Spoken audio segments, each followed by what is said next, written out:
Hi everyone and welcome to Aussie Cake Decorating. Today I'm going to show you the first of the filler flowers that I've been promising to show you. I'm still waiting on equipment to come from the States, but while we wait I can show you the first one. Now the first flower that I'm going to show you how to make is called a Jasmine. And as you can see, it's a 5-petal flower and it's very small, and they're used to fill the gaps in between larger flowers in a bouquet on a cake. I'll just see if I can get a close-up for you.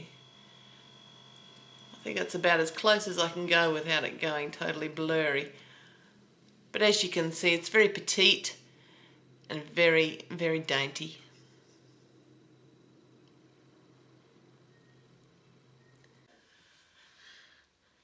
So the first thing to do is just roll your paste out until it's very thin. I know that this is white on white and it's probably a little hard for you to see it right now, but you'll see it in a minute when I put it onto the foam and shape it. So take your cutter, which is the 5-petal jasmine cutter, and just cut your first jasmine out. Press down very hard. You want nice clean cut edges, and then place it very carefully onto your foam. Now, using a small ball tool, just drag the ball tool from the end of the petal in towards the center. And as you can see, that makes it curl up.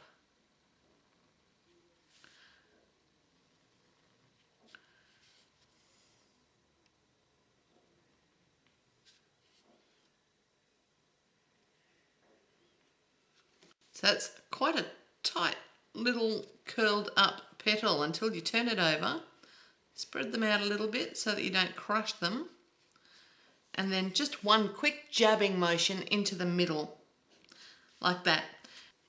And that makes the flower move into the correct way that it's supposed to be.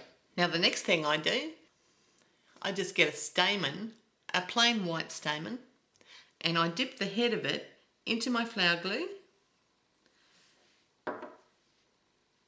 And I poke the bottom of the stamen right through the middle of the flower and just give it a little bit of a tug underneath to make it settle into place.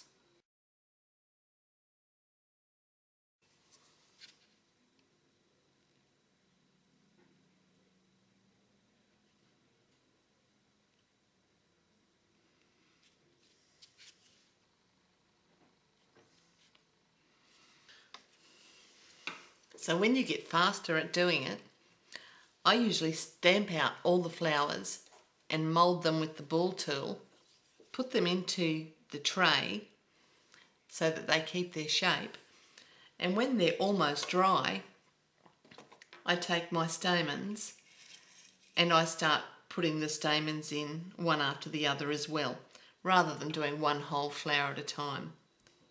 So that's your jasmine. Just leave them in here to dry.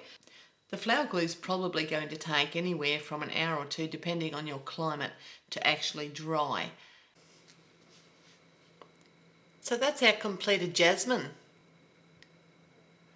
Now what I do with most of my filler flowers and larger flowers is I tape the stems at the back of the flower. And that's to not only make them look pretty and to all be uniform in colour, but it also adds a little bit of strength to the flower. Now, you buy the parafilm in a roll like this, and as you can see, it's about 1 centimetre thick. And you don't need very much. I cut about 4 inches, and then I actually cut it down the middle because it's too wide and bulky if you do it any other way. Now, it's quite a stretchy substance. You can actually pull it out like that and then it will stay there. Now I'm just going to be very careful because these little flowers aren't even dry yet. Put the tape behind the flower so the stem is lying across the tape, and I keep the tape at an angle like that. Then I simply roll it around and I twist the flower until I feel the roll of tape getting wound around. And as you can see, it's already rolling onto the flower. So then I push it up a little bit till it's at the base of the flower, and then I keep twisting the flower while I'm holding the tape, and it will just roll to the bottom. Now it takes a bit of practice. So there you have it, another flower taped. So it looks like it's got a stem. Now the very next thing I do is I paint a calyx onto the back of all of the flowers. So I turn the flower over and I get some royal icing that I've coloured green, and I just paint with a very fine paintbrush a little blob of icing around the very base there, and that just helps the flower to be even more secure.